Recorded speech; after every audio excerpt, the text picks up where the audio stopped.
Welcome everybody to this first event of the semester for the NYU Wild Animal Welfare Program.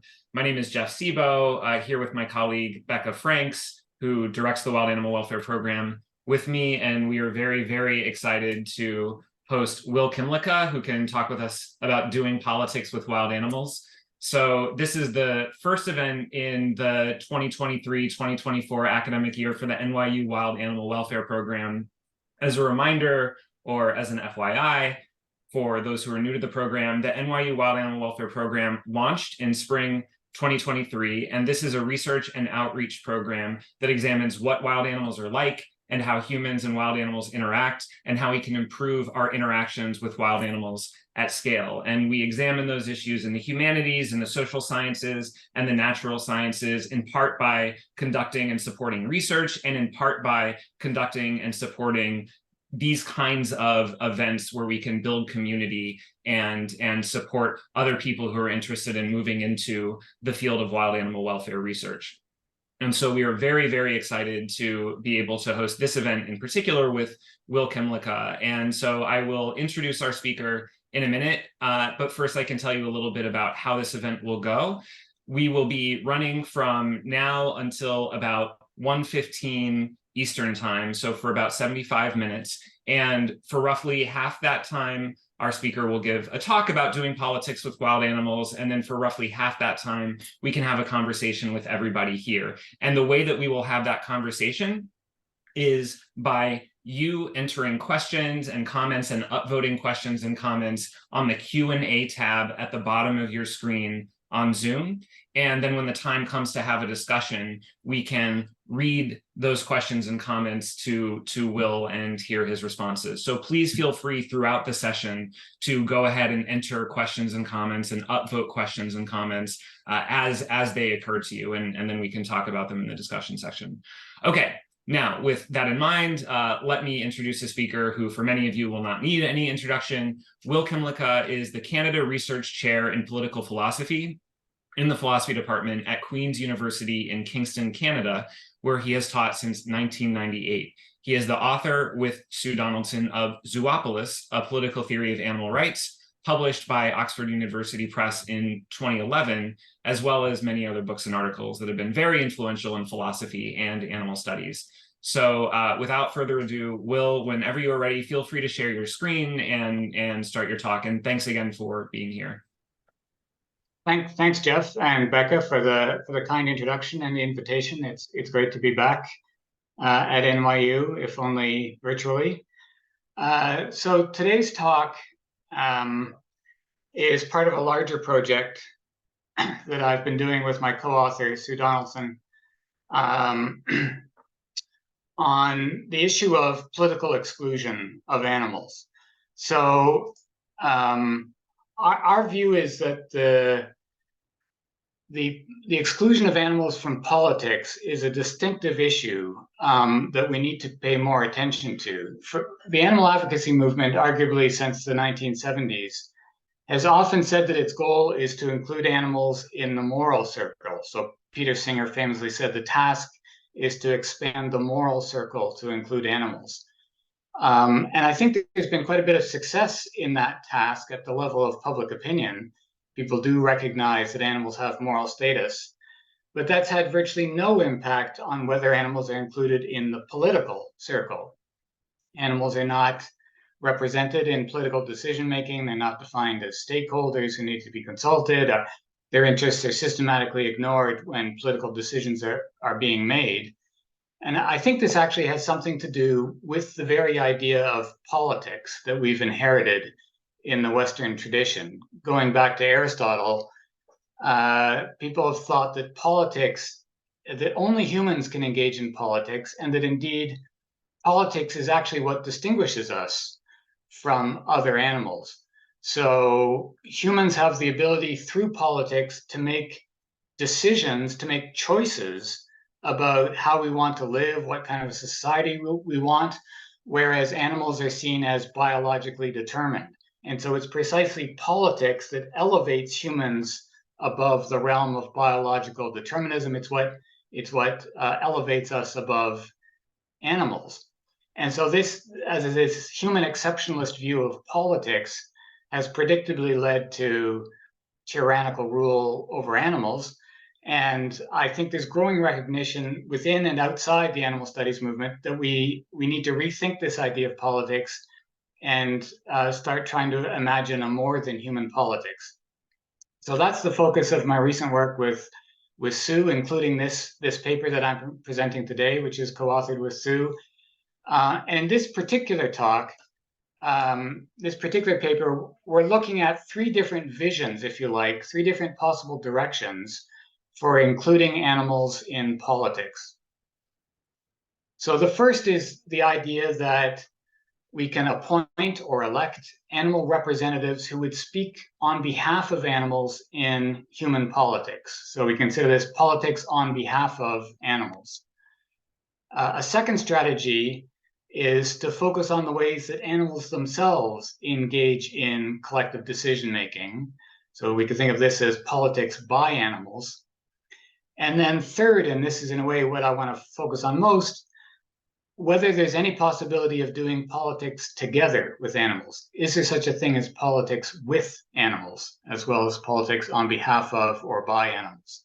So in the talk, basically, I'm just going to go through these three different images of how to include animals in politics and maybe the strengths and limits of each.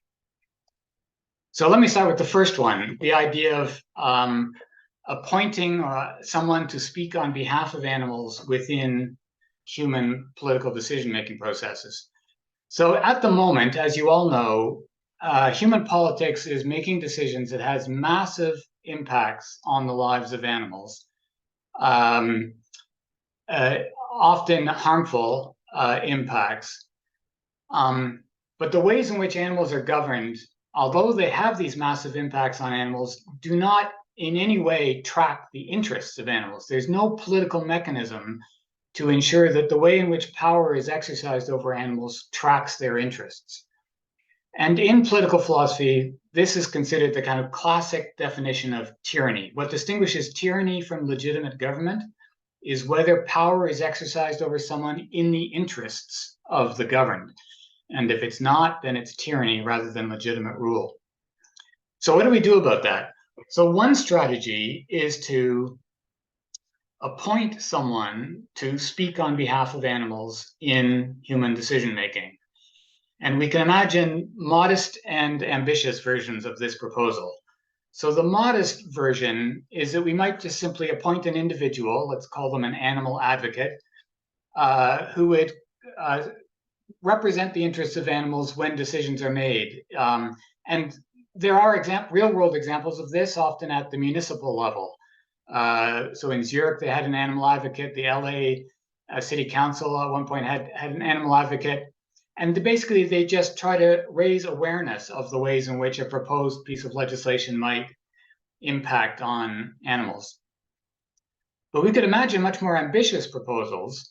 Perhaps the most ambitious would be to have reserved seats in the national parliament for animal representatives. So let's imagine 10 seats in the Senate are set aside for animal representatives. Or another version would be to have an ombudsperson for animals. And again, you could imagine modest or ambitious versions of an ombudsperson, but on the most ambitious version, an ombudsperson might have the right to veto legislation that is judged by him or her to violate the rights or interests of animals. So there's a wide range of proposals out there in the literature. I've mentioned some of the authors who've elaborated often quite sophisticated proposals for how we might institutionalize an animal representative in human politics. If we think about those proposals, there's obviously a lot of very difficult practical questions about how it would work. Like, obviously, who would appoint or elect these representatives? Would they be appointed? Would they be elected? If they're elected, by who? But also issues of accountability. How would we ensure that these representatives are, in fact, speaking on behalf of animals rather than their own behalf? Or so, for example, on some of these existing models, veterinarians have been appointed to speak on behalf of animals. And, maybe most of the time veterinarians genuinely have the interests of animals at heart, but veterinarians also have the interests of veterinarians at heart. And how would we know, how would we test whether veterinarians are speaking on behalf of animals or on behalf of veterinarians, or on the behalf of the political party, if these are worked through political party processes?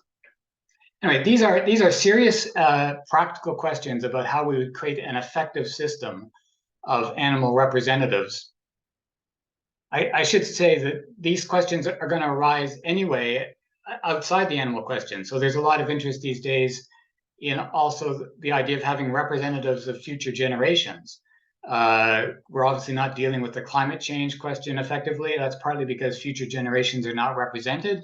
So maybe we should have dedicated representatives of future generations, but all the same questions are going to arise. Who elects them? Who appoints them? How are they going to be held accountable? So those are serious issues, but I think some of them are surmountable. But there are also two deeper limitations to this model that Sue and I are particularly concerned about. One is that it seems to take for granted the assumption of human sovereignty over animals. So it just seems to take as a given that humans have the right to make decisions that affect animals, that we have the right to govern animal lives. Of course, to be legitimate, we should take into account animals' interests. But this model does not in any way question that humans have the sovereign right to make decisions to govern animals' lives. And some people, Dinesh Wadiwal, for example, argues that it's precisely this assumption of human sovereignty over animals where the problem starts. This is the first step down the slippery slope to violence and tyranny, is that we just assert to ourselves, aggregate to ourselves, human sovereignty over animals. And that's related to a second problem, which is that at least on some accounts of this model, it starts from the assumption that animals themselves cannot be political agents and therefore need someone else to speak on their behalf. And that fits the very familiar trope or stereotype that animals are basically incompetent and voiceless, and therefore someone needs to speak on their behalf. And I think it's important to challenge both the assumption of human sovereignty and the assumption that animals are incompetent. A second model for thinking about how to politically include animals would instead start from the assumption that animals are competent, that they engage in their own forms of politics that we should respect. And so one way to try to think about this would be to look at the evidence in ethology, in the animal sciences, about how relatively intact wild animal communities actually make collective decisions. What kind of politics do they engage in? So, as I say, there's a lot of interesting new work being done in ethology to study collective decision-making by wild animals. The fact that people are asking this question is itself an interesting fact. It shows a growing awareness that animal behavior is not, in fact, biologically determined, but there are decisions that need to be made. It only makes sense to study the decision-making processes of wild animals if they're making decisions, which is to say, if they're not biologically determined. And so there's growing recognition that wild animals have flexibility in their behavior. There are, in fact, different ways, different choices, decisions they can make about where to live, where to move, how to hunt, how to organize their sexual and family relationships, and so on. But since, insofar as we're talking about wild animals who are social animals, who live in herds or flocks or troops or pods, social animals often need to ensure that they act together, that they coordinate their behavior. They're not going to survive as a community if everyone goes off on their own. And so there needs to be a mechanism by which these flexible individuals who have their own interests and preferences are nonetheless bound together by some form of collective decision-making in order that the group can cohere. So that's politics, but politics just is the process by which a group of individuals with conflicting preferences and interests can nonetheless come to a collective decision about what, as a group, they're going to do. And because animals are flexible and yet need to make collective decisions, they need politics. And this is what ethologists are studying. What is the political process within many wild animal communities? And it turns out that there are a fascinating diversity of mechanisms that wild animal communities use to make decisions. So, for example, people have studied what are called fission and fusion mechanisms. That at sometimes the conflicts of interest between different factions, if you like, within a community become so large that it's actually impossible to come to a common decision. And so the group splits. There's fission, although they may then come back and come together again when those interests are no longer at odds as much. And then you have fusion. So this is a kind of federalism process amongst wild animals. There's also interesting studies about when and whether collective decisions need to have a quorum. So there's this great study about African wild dogs making decisions about where to move, in which direction to move. They have a kind of voting process. But in order for the decision to be seen as legitimate and for people to comply with it, enough of the animals need to be actually there. They need a quorum for the vote to be seen as binding on all its members. It's also worth noting that in many of these animal communities, they have differentiated authority structures for different issues. So the decision process that's used to decide about food allocation is not the decision process used to make decisions about migration, for example. So it's not like there's a single dominance hierarchy that defines the group.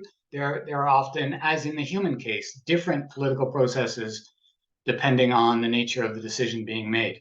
Okay, so we have growing evidence that animals engage in a wide range of political decision-making processes, but we also have growing evidence about how important it is, if you like, to respect these political decision-making processes, that it's crucial to the well-being of wild animal communities that those political processes are not disrupted or undermined, including by human intervention.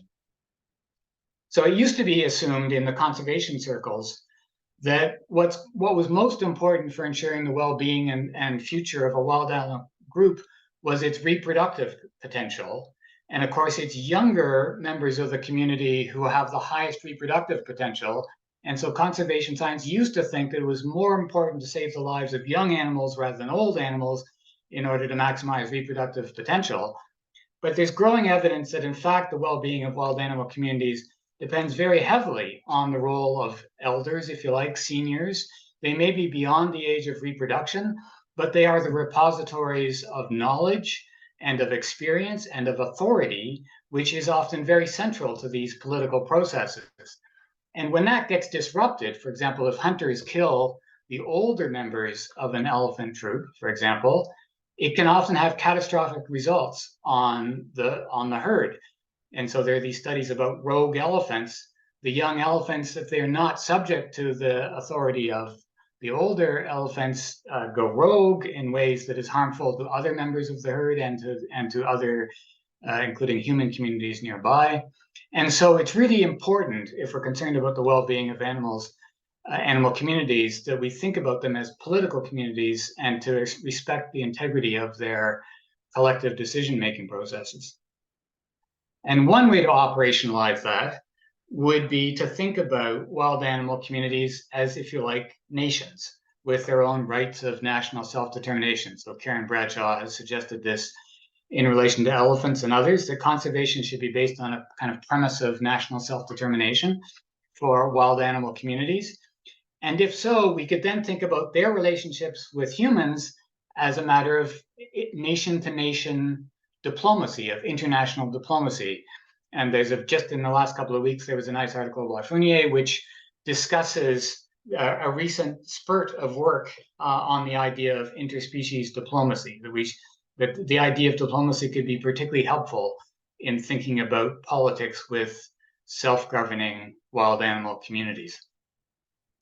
Okay, so I've talked about two different visions of how to include animals, and they're really quite different in their starting points. So one involves, as I say, getting someone to speak on behalf of wild animals within human institutions, starting from the premise that animals are voiceless, they're incompetent, they need someone else to speak for them, starting from the assumption that humans have sovereignty over animals, we should nonetheless find someone to speak on animals' behalf. The second model starts from the opposite premise, that animals are competent, not incompetent, and that they have sovereignty rather than humans having sovereignty over animals. So they start from quite different views. I actually think we need both of them. And so it's not a matter of choosing one or the other. I think interspecies justice over the long term is going to require versions of both. And we need to find a way of getting them to work together. But I also think that they suffer from a common limitation, which is that neither on its own offers a vision of politics as something that humans and animals do together. It doesn't offer a vision of politics as something we co-author with animals. The first vision, politics is all amongst humans, although some of them speak on behalf of animals. The second one, politics is all amongst wild animals who govern themselves. But is there such a thing as joint politics, where humans and animals do politics together? What would that look like? Is it possible? Do we need it? So what Sulev and I have been, our current view, and we're still trying to sort this out, is that joint politics, we need joint politics if and when humans and animals are entangled in particular ways. And we're interested in two different ways in which humans and animals can be entangled. So one is we sometimes are entangled with other animals through shared sociability. This is most obviously the case with domesticated animals. We have often intense relations of intersubjective sociability, of trust, of cooperation. That's largely what domestication was about. And so we're entangled with them in terms of sharing a common social world. But there are other times in which we're entangled with animals, even when we lack this shared sociability, we may be entangled with them because we're on the same physical space. So if you think about urban wildlife, you think about the squirrels, the mice, the raccoons in your backyard, there may be limited, if any, shared sociability between humans and them. They may avoid humans, humans may avoid mice and rats, but nonetheless, we're living together on the same space. So there's territorial overlap, physical entanglement and social entanglement. So our current view is that the more either of these forms of entanglement apply, the more important it is to at least try to figure out a way to do joint politics. So these conditions do not apply all the time. And so sometimes joint politics may not be necessary. So if you think about like truly wild animals living in the wilderness, so they're living physically remote from humans and they don't have shared social relationships with humans. In this case, it's possible that we don't really need to do joint politics. It might be enough that on the one hand, respect them as self-governing nations, and on the other hand, we find someone to speak on their behalf in human decision-making, but we don't need to do it together. But our hunch is that both in relation to domesticated animals and what we call liminal wild animals, let's say urban wildlife, we do need to figure out how to do politics together. So what would joint politics look like? So in our work, we've looked at two examples of joint politics.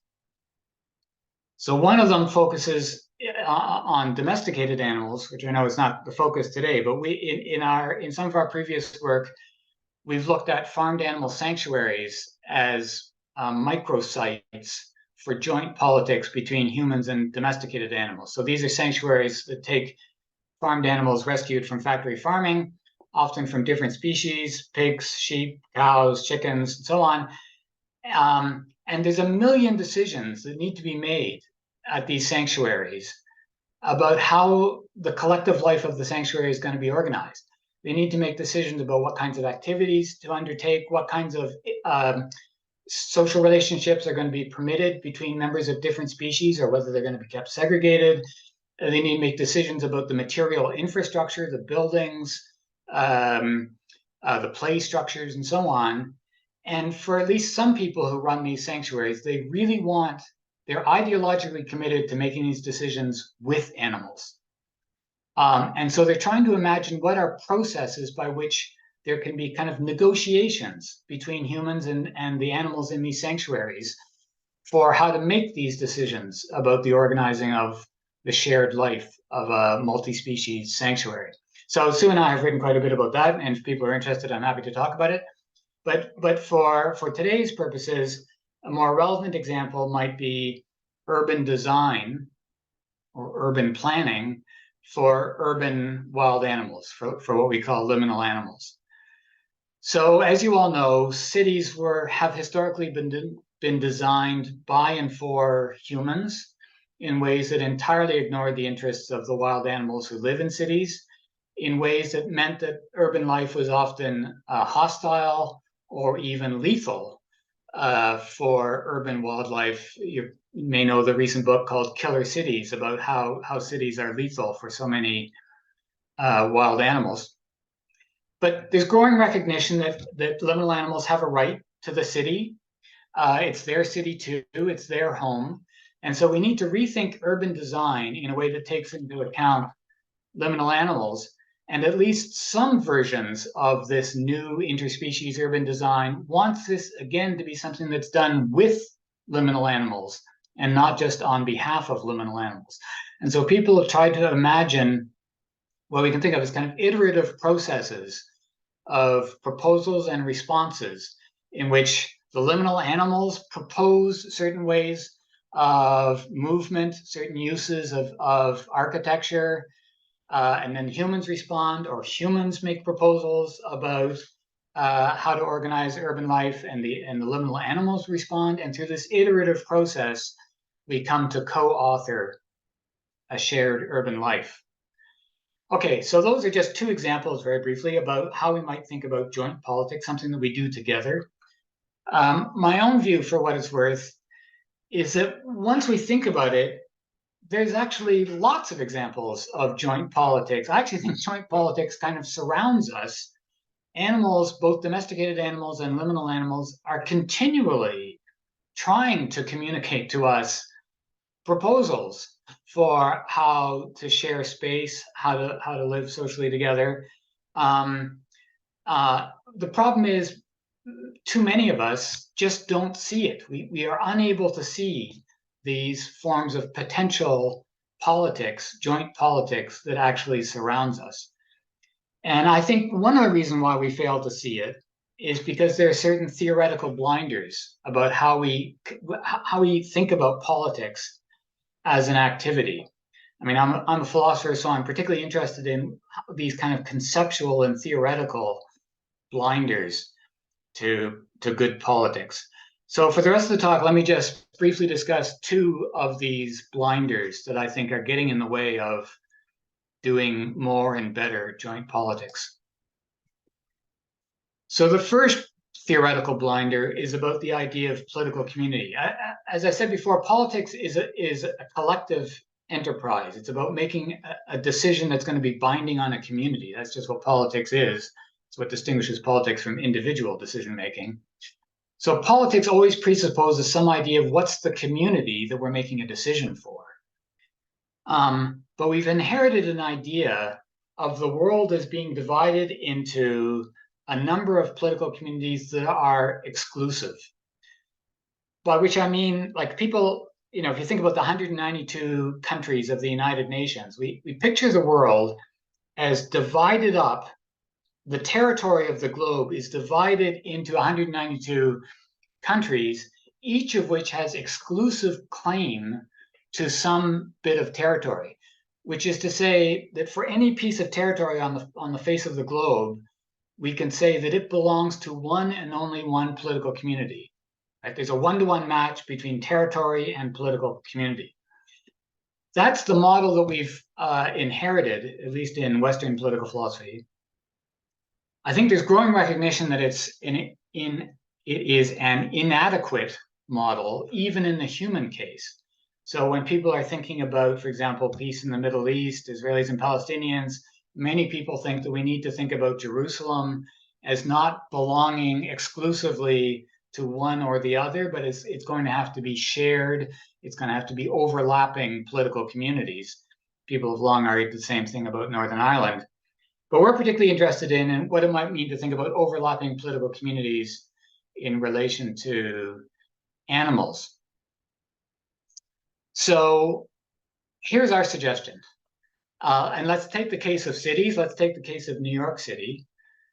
Our suggestion is we should think about cities like New York as being the home to two different types of political community that overlap on the same territory. So at one level, New York City can be thought of as a thick political community of co-citizenship, which is rooted in the idea of social membership. So for those who share the social world of New York City, there are rights and responsibilities that flow from the fact that we are members of a shared scheme of social cooperation, and that's captured in the idea of citizenship.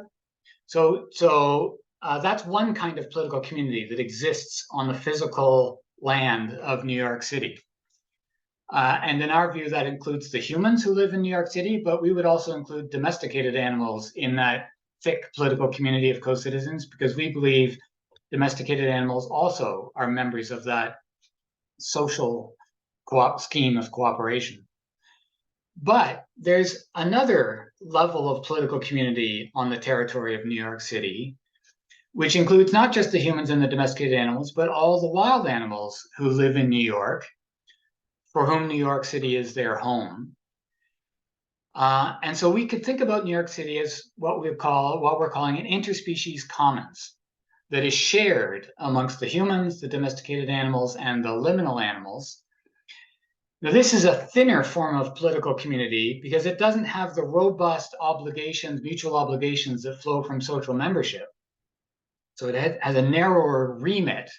And this is why we like the term commons, because it's part of the idea of a commons, that it's primarily concerned with issues about how to ensure peaceful relations and the fair sharing of a territory and its resources, rather than trying to build an image of a shared society. And so New York City, as I said, on our view, and other cities, can be seen of as the site for two overlapping political communities: a thick political community, if you like, a social demos tied to ideas of citizenship and rooted in social membership, and then a thinner idea of an interspecies commons in which the humans, domesticated animals, and liminal animals are, we call them denizens to distinguish it from the citizenship of a social demos. So we're all denizens of this interspecies commons. And these are, remember, so humans are members of both. We're co-citizens of the thick political community. We're co-denizens of the interspecies commons. So when we think about it this way, then at least in the tradition I was raised of Western political philosophy, we have libraries full of books that explore our rights and responsibilities as citizens of a social demos. That's what Western political philosophy has theorized since Aristotle, the rights and responsibilities of citizenship in a social demos. But we have much, much less discussion about what are our rights and responsibilities as denizens of an interspecies commons. So part of what Sue and I are trying to do in our new book is to think through a political theory of denizenship in a interspecies commons. Okay, so that's the first theoretical blinder, is we need to overcome this unitary and exclusive conception of political community and instead thinking about overlapping political communities that take different forms. The second theoretical blinder is about the idea of agency. So, at least in the Western tradition, we've inherited this idea that political agency is highly cognitive. And by cognitive, I mean it's fundamentally about the extent to which people have explicit beliefs in their minds about preferred political outcomes and their ability to articulate those beliefs to others through propositional language. That's how people standardly think about political agency. And it's highly intellectualist and cognitivist. Not obviously, animals are not likely to be able to engage in political agency in that cognitivist form, but so too many humans cannot, including young children or people with severe cognitive disability. But in any event, people have been, a lot of people in political theory are interested in thinking about other forms of political agency that don't fit that cognitivist model. And so people have been working on the idea of what's called distributed political agency. And I don't have time to go into all, this is a complicated idea, but the basic idea is whether I am a political agent does not depend solely on what's going on inside my brain. It depends on whether there are others in my environment who are willing to have uptake of the way of my behavior. So I am on this model, I am sort of continually expressing my subjectivity, my hopes, my aspirations, my frustrations. I'm doing this in a million different ways all the time, some intentional, some not, some verbal, some not. And then the question is whether there are others in my environment who perceive the way in which I'm expressing my subjectivity and who take it up and who are willing and able to be the bearers and holders of my agency. And so political agency depends on the presence of these others in my context who are attentive to the way I'm expressing my subjectivity and who pick up it and bear and hold my agency. It's also dependent on the structure, the material structure of the environment I'm in, whether I can physically access certain spaces or certain people.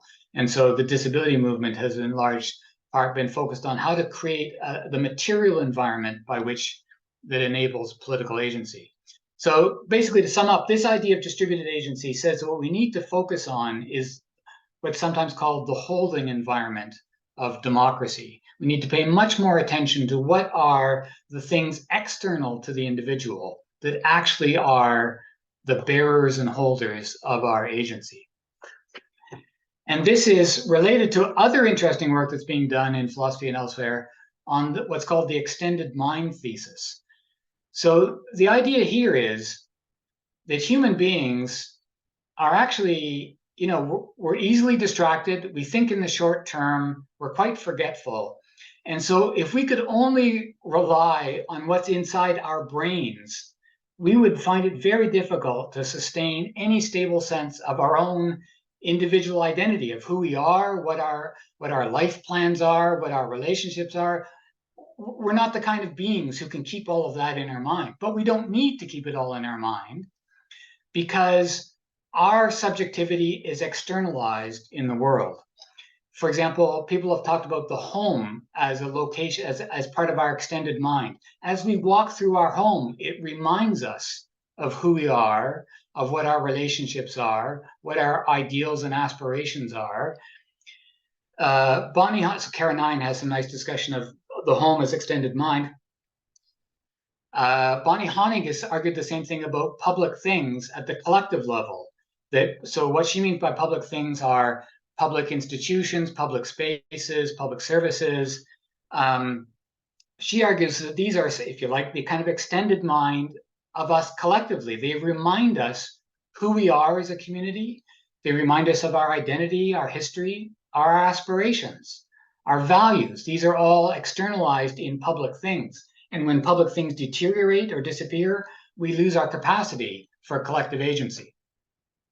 Okay, so these ideas of distributed agency and extended mind were developed to explain human agency. But Sue and I think all of this applies fully to the case of animals. Actually, I think some of these ideas apply even more explicitly to animals, so that their habitat serves as their extended mind, and their ability to be agents depends on identifying a holding environment for their agency, and depends on identifying who are the bearers and holders of their agency. So we think this idea of distributed political agency opens up a whole world. It makes visible a range of animal politics that was otherwise invisible under the purely cognitivist conception of political agency. And we think it also helps to explain when joint politics is possible and why it works better in some cases than others.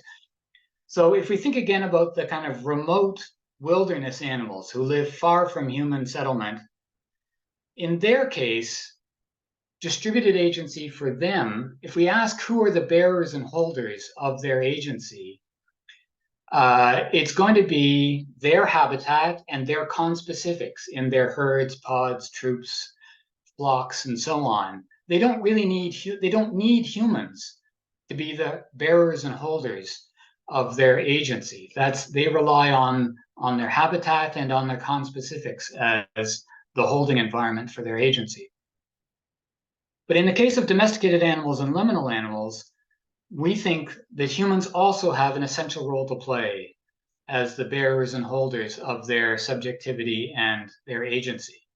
So in the case of domesticated animals, I think this is clear that for centuries, as a result of selective breeding, domesticated animals have been bred to be able to relate to humans with intimate sociability, such that we play an essential role in being the bearers and holders of their agency, and vice versa. People have done interesting work on how companion animals play an essential role as the bearers and holders of human agency. In the case of liminal animals, we may not have, again, that intense and intimate sociability, but I think the example of urban design shows that even in relation to wild animals in the urban context, there are ways in which we can play a valuable and essential role in enabling their agency. We too can respond to their subjectivity in ways that provides uptake of their agency and thereby become the bearers and holders of their political agency.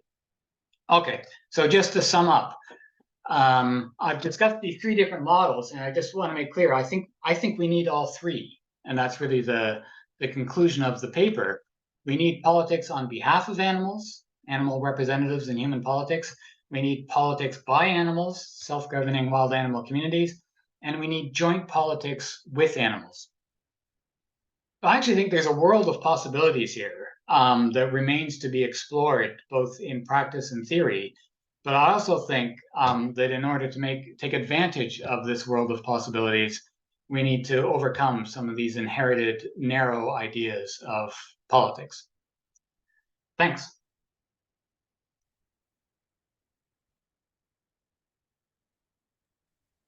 Wow. Thank you so much. That was incredible. My mind is buzzing. I have pages and pages of notes.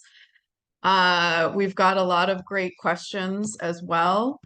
I think I'll just actually start, because really what I would like to do is just sit with this. I feel like I need a process. There's so many fantastic ideas and it's so clear, but then also it just has so many implications. So I would love to be able to sit with this for a while and chew on it. So I think maybe one question that a lot of people might have is where they can find this so that they could sort of sit with it for a little bit longer, or when they could find it. Oh, and you're muted. Yeah, so I actually forgot to do the very final screen. Yeah. So did I sorry. Yeah. Can you see that? Yeah.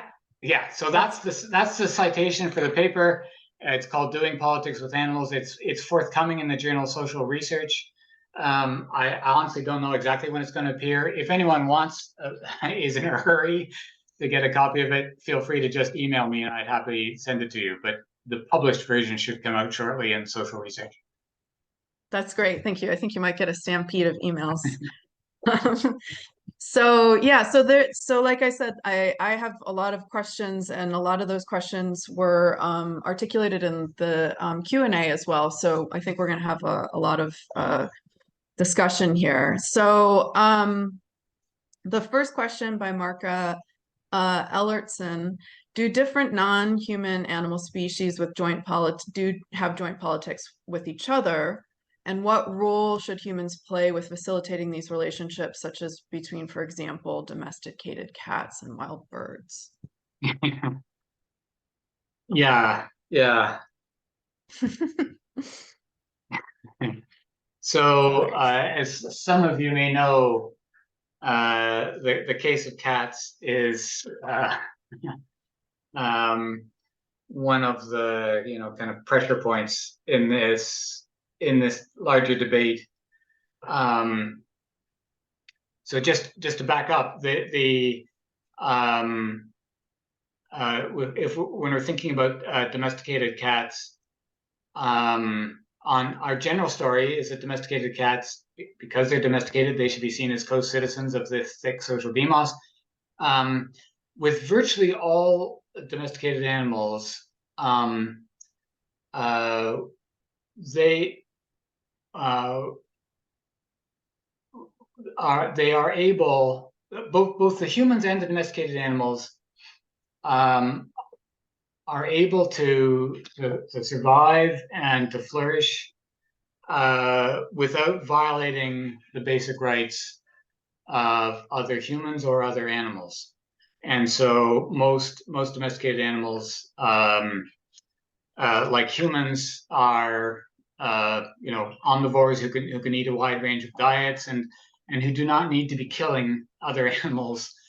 And so, but cats are obligate carnivores, and so it's a challenge to our picture about whether we're going to include as citizens of the demos animals who are violating the rights of other animals. So there's a big literature on this, both about the diet we feed cats and about whether we allow them to hunt.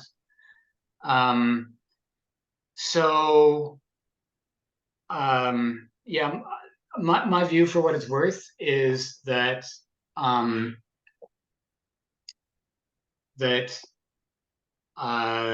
there are rights-respecting ways of enabling domesticated cats to flourish. So, I mean, these are contested, and but just I think there are dietary alternatives. People have, either non-sentient forms of food or in vitro meat for cats. And there may be forms of there are ways of enabling cats to express their instincts without killing wild birds. And I do think we have an obligation to explore those. But I also acknowledge this is a hard case. I mean, it's not the only hard case, but cats really are one of the hard cases. Yeah, for sure. And it seems like really the point is that setting the agenda to start grappling with these issues, and then we're going to come up with new things and new modes of thinking that we're going to have to create and embrace because of this new agenda. And it's not going to be easy, but it doesn't mean that's a reason not to do it. Because I'm convinced from your talk that it really doesn't make sense not to do it at this point. Okay, so the second question at the top here from Andy Stawatz is non-human animals outnumber humans by a large degree. Fish, arthropods for every human, and almost all of whom affect and interacted by changing climate, deforestation, composition of the oceans, etc. It seems that according to animals, a limited political voice would quickly result in a political system that totally overwhelms human interests. What do you think about that? Should we bite that bullet, so to speak, or should we discount animal interests so much that humans retain major voice in politics? Right. No, it's a great question. So, but this is again, just to back up. I think that it's a serious problem, but I think it's a more serious problem for those who adopt a particular view of democracy as simply the aggregation of affected interests. So when I mentioned the list of authors who defend models of representing animals' interests in human politics, someone like Alistair Cochrane, his underlying principle is that democracy is simply about the aggregating of affected interests. And if that's your view about democracy, then yeah, immediately you're just counting up interests, and there's a lot more animals than humans. My view of democracy actually is not about counting up and aggregating affected interests. Partly because I think, to go back to what I said before, that actually starts from the assumption that there's a sovereign power that has the right to make decisions that affect others. And I don't think we should start from the assumption that we have sovereign rights. And so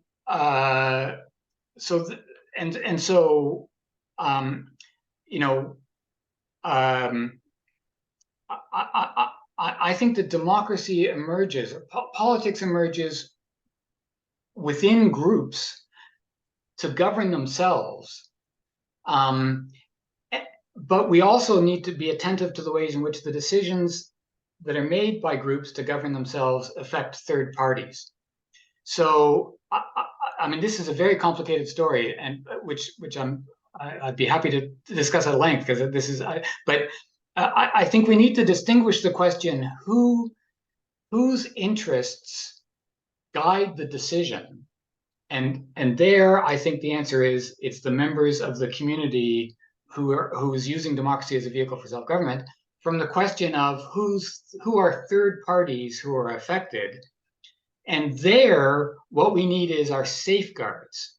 What we need to do is ensure that the decisions made by the members of a community when they exercise their self-governing rights do not impose unjust harms or violate the rights of third parties. So on that way of thinking about democracy, which is the one that I'm defending, the question doesn't arise, how do we create a political system that, as it were, gives a vote to all affected interests? It instead starts from the question, we want to distinguish the members of a self-governing community from third parties.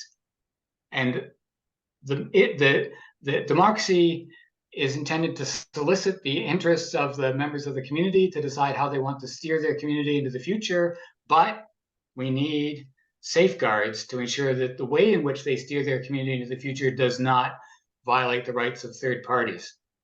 That doesn't really solve your question. I mean, that still leaves open the question about how exactly do we think about those so all of which is to say that, on my view, in most cases, the fish are going to be third parties with respect to the kind of democratic decision making I'm talking about. So then the question is, how do we ensure that the decisions respect the rights of fish as third parties, rather than what would be a mechanism that counts the interests of all beings on the planet? Okay, so that's really helpful, I think, to start thinking about how to work through this issue. And I wonder if it's connected. So, I think a question that comes up a lot, especially the way that you outlined the different groups and how they would integrate with each other. And we have a question articulating that from Andrew Fenton here, what I'm getting at, which is, he says, thanks for the talk. For example, geoengineering increasingly enjoys political uptake globally, for example, including but not limited to rewilding. What form should this decision making take given its global reach? Even isolated free living animal populations, geoengineering is going to impact their lives and opportunities, perhaps significantly and with significant risks. Shocks to the system, and what happens when we stop, et cetera, et cetera. So how are we, is this a similar answer that you would provide, that it's a safeguard against third party interests, or now we're starting to talk about, well, the community actually is the globe now? Right. So I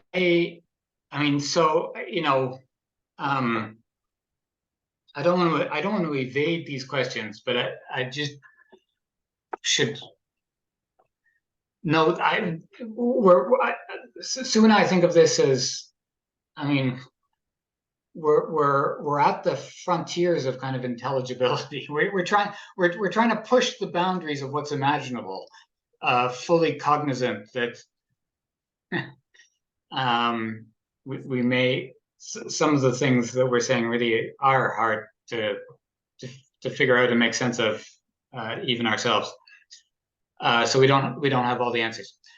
But I mean, on geoengineering, so this is,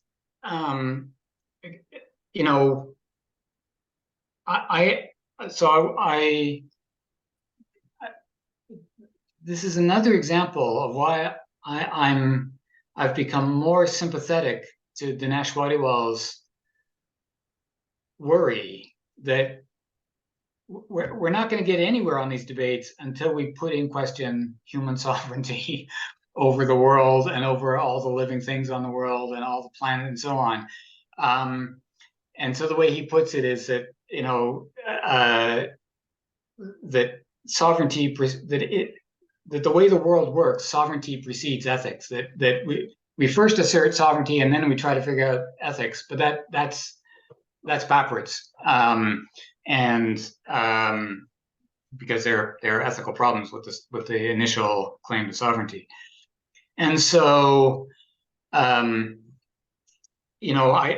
do think that in the case of many animals in the wilderness, it's true, of course, that the decisions humans make, like with climate change, are impacting on these truly wild wilderness animals. But I still think that in many respects, the starting point should be that it's their land, not ours. Not all the land and all the water on the face of the planet belongs to us. It doesn't. A lot of it belongs to animals, and that we're not entitled to further entangle ourselves in their lives and in their lands. And so I think a lot of these geoengineering projects should be kind of ruled out on ideas of the kind of self-determination of wild animals. And I really want to resist the idea that because all animals are affected by human decisions, that therefore it no longer makes sense to think about wild animals as having autonomy. I think there are lots of places in the world where it is still true and useful to think of wild animal communities as governing themselves. Yes, they're impacted by humans, but they're also governing themselves and governing their lands. And that limits what kinds of geoengineering projects should be permitted. So if I so you talked about representation on behalf of others, that the animals are representing themselves within their own independent political communities, and then there's with, and that the with is sort of doing politics with the animals, recognizing all three. The with is doing together, and then what we need to do is acknowledge all three, do the by, on behalf of, and with. And then it seems like maybe also a larger frame is acknowledging humans don't have sovereignty over everyone. And so it kind of doesn't work unless you also acknowledge that, because then you're leaping into these sort of spaces about how to grapple with things that are almost impossible to grapple with. So would you agree that that's sort of like... So I think, just again to sort of back up, we situate our work in what's called the political turn in animal ethics, which is preoccupied with this question of political exclusion as distinct from what's in the moral circle. But there is this division within the political turn, and the other view, the view we're trying to contest and offer an alternative to, is, I think partly for philosophical reasons, but partly for strategic reasons. It's basically starting from the idea that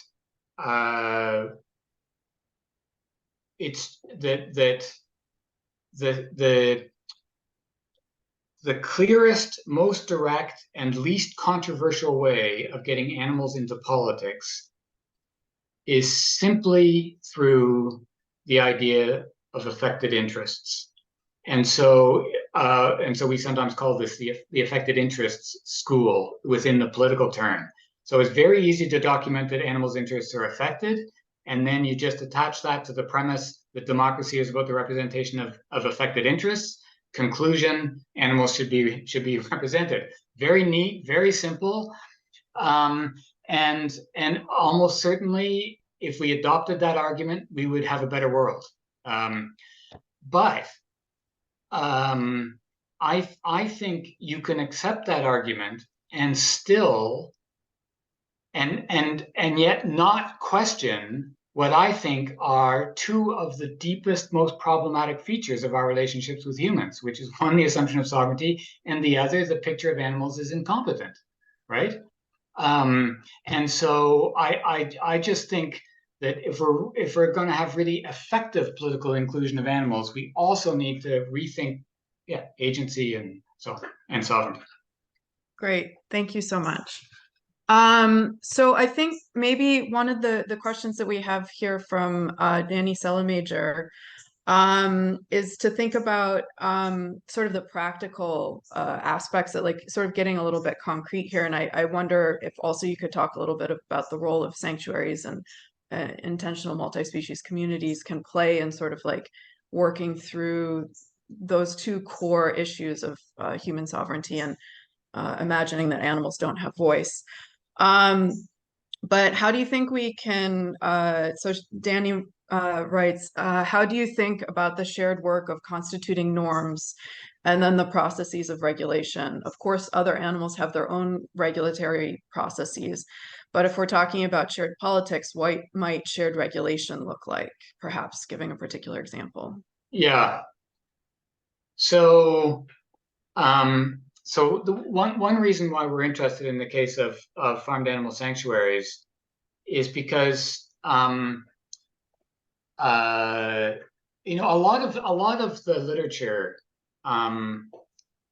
thinks, even when it's interested in issues of agency, animal agency, or individuality, that even when it's trying to get beyond the idea of animals as just these kind of biological machines,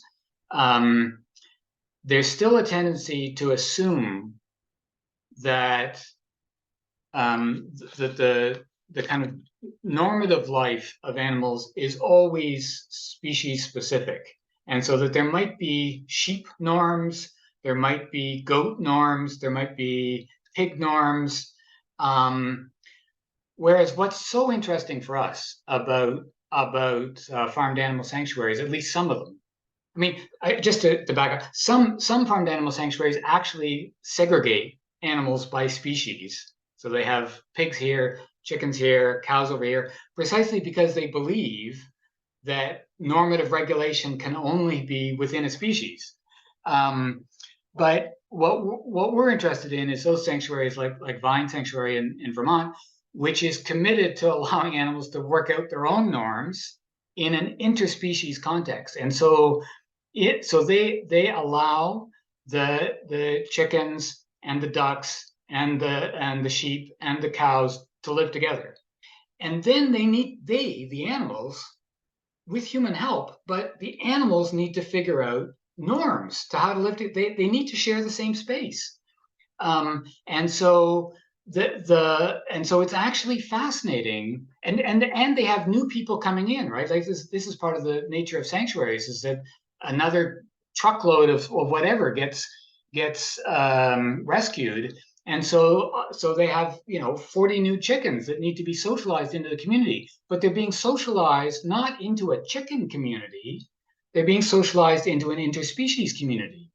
And so they need to learn norms about how to interact with other animals of other species as well as with humans. So so this is to our mind, this offers a way of thinking about regulation, about normative regulation, that just gets so far beyond this usual obsession with trying to identify species-specific norms. That can't do the work of making possible a peaceful life on a multi-species sanctuary. So I mean, that's it. I think those examples are really interesting. I mean, it obviously gets more complicated I me's complicated even in the case of farmed animal sanctuaries, because not all animals get along with all other animals, and then so it's got its share of conflicts, and sometimes the humans need to actually separate because they aren't able to work out a shared norm. So it doesn't always work, but it's surprising how often it does work. Obviously these things get so much more complicated when we're talking about ways of life which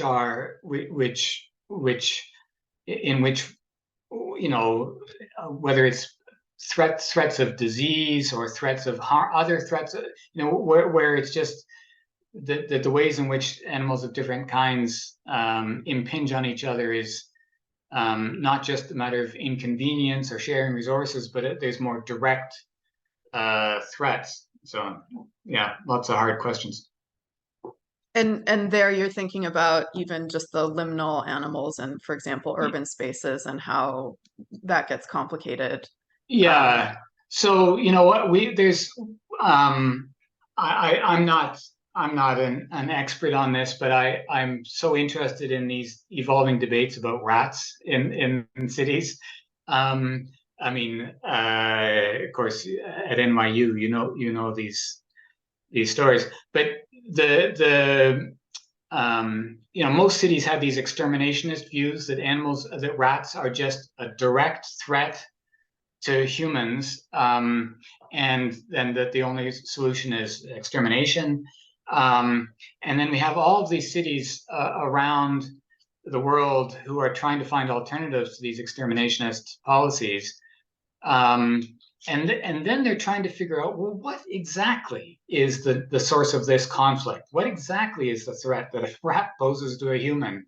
Lots of us have these kind of disgust reactions to rats, but what actually is the conflict, the threat, the danger, and how can we mitigate them?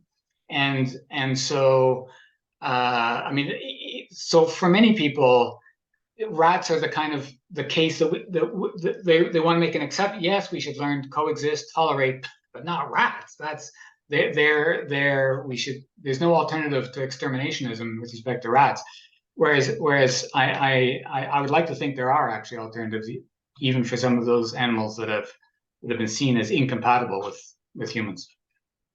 Yeah, and I think also just again setting the goal of starting to think this way, with the rats in particular, one of the things I've been thinking about is from the rats' perspective, what are we communicating to them? Which is like, we have all of this excess food that we aren't using and we're putting it out here. So, it's almost like an offering from their perspective. And if we could be more intentional about what sort of, what was that, the agency and the environment that we're creating for them to express their political agency, we're actually facilitating them to express a certain kind of political agency that we're doing not intentionally, but from the rat's perspective, that is essentially what we're doing. And so if we can just start actually thinking with this framework, it can help us understand more about why we need to communicate better. I agree completely. And so Josh Milburn has some nice stuff on the completely contradictory signals we communicate to wild animals. And so one neighbor puts out food and the other neighbor puts out poison. This is a recipe for conflict. That's great. Well, we have about 5 more minutes, and there's a question here from Manisha Dekka, who writes, "Thank you so much for this visionary presentation, Will. I really appreciate the attempt to push boundaries in the grand vision. I recently have been thinking about the ethics of using assisted reproductive technologies to reverse species loss for wild animals. Can you say how this would how you would apply the model you have for wild animals to this issue? Would it simply be non-interference, or is there a way that we can read wild animal groups as possibly saying yes to this kind of technology? And then what do you do if female animals who would be target may not wish to comply?" Yeah, that's a great question. Thanks, Manisha. I have to confess, I haven't thought about that. So, I guess my initial reaction is why are humans invested in promoting artificial reproductive technologies for animals. And in some cases with some so I think the same question arises with some rewilding projects. That in some cases it's starting from the interests of actually existing animals and asking how can we, in my terminology, how can we provide a more kind of better holding environment for these actually existing wild animals. But in other cases, and I think this is true about many rewilding experiments, is actually because humans have a vision of what kind of environment they think the world ought to be. They have some vision about recovering some lost environment, and they're going to pursue it whether or not it actually benefits existing animals. And in some cases, it almost certainly is going to come at the expense of existing animals. So, I can see the argument that kind of facilitating reproduction could have a kind of reparative justification for it. If human injustice explains why their numbers dropped, it might seem like we repair that injustice if we facilitate reproduction. But I guess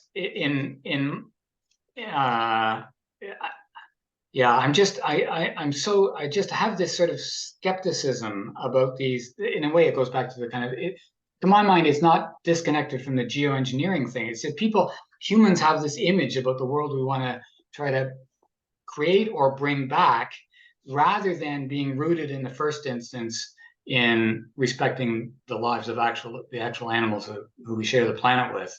And I'm not really sure. It's such an interesting question. How would we determine whether, if we set aside these human dreams and fantasies about, and instead just ask what would the animals themselves want?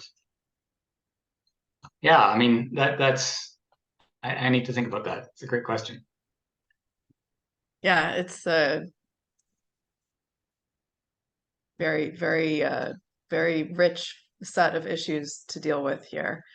Well, I think let me see. So I think we have time for one more final quick question. And sorry for,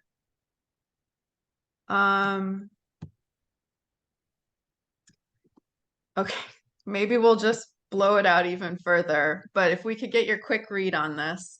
Kyle Ferguson has a question, and I had a similar question too. Basically, why stop with animals is the sort of short version. So non-animal living things that we live together with, is there space for that? Yeah. Like, what is the articulation point there? So as I say,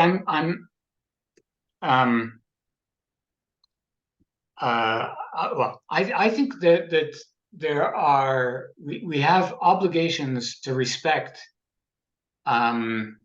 nature, living beings, whether or not they are sentient animals. So this is, and that's. And this story would need to be embedded in a larger story about respectful relations with the natural world. But I do think that the task of politics is to coordinate the agency of the members of social groups. And so I do think there's an irreducible, that if we're talking about doing politics and who can do politics, there is an irreducible requirement for agency, and for the kind of agency that can be coordinated. And so certainly, legitimate and just decisions need to take into account impacts on the environment, both for instrumental and intrinsic reasons. I mean, I believe in the intrinsic value of nature, but I'm specifically focused on how we can create a more than human politics that is responsive to agency of animals. And I do think that does have presuppositions about so I've been talking about subjectivity. That the politics is about expressing and coordinating subjectivities, and that's not all of ethics, but it is one central part. Fantastic. Thank you so much. This was absolutely a stunning presentation. I think it's going to give all of us a lot to think about for a long time and a lot to talk about. So with that, I'd like to thank the Wild Animal Welfare Program and the Animal Studies at NYU. And thank you so much, Will, for providing this incredible talk. And I will close with saying that we have another talk coming up on October 20th with Martha Nussbaum, and folks can sign up for the Wild Animal Welfare email list to find out about more events and talks coming up this fall.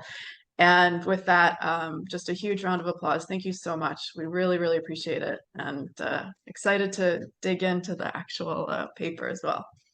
Thank you. Thank you very much. I enjoyed it and enjoyed the questions. Okay. Have a great Bye, day, everybody. everyone. Thanks so much for Thank you for being being here. here.